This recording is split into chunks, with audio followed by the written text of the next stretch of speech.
Within the modern pharmaceutical industry, companies must develop layouts for multiple factories in a severely reduced time frame.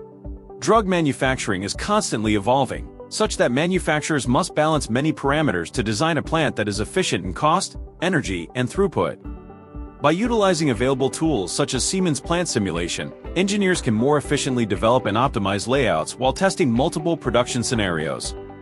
Within plant simulation, we can craft all stages of the drug manufacturing process to study potential layouts and material flows. Thanks to a built-in suite of components, we can assemble an array of pumps, tanks, piping, and other material handling units. Each of these can be programmed with specific dimensions and parameters, and the entire process is fed based on predetermined recipes and production schedules. Within plant simulation, there exist numerous tools to help analyze all stages of pharmaceutical production, including throughput and equipment utilization. Sankey diagrams can be used to study traffic volume, while Gantt charts are available for analyzing the production sequence.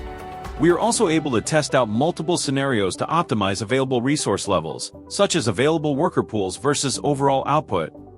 With this integrated plant design, simulation and optimization, drug manufacturers gain the competitive edge to quickly assess the potential impact of equipment parameter changes to throughput and cost requirements.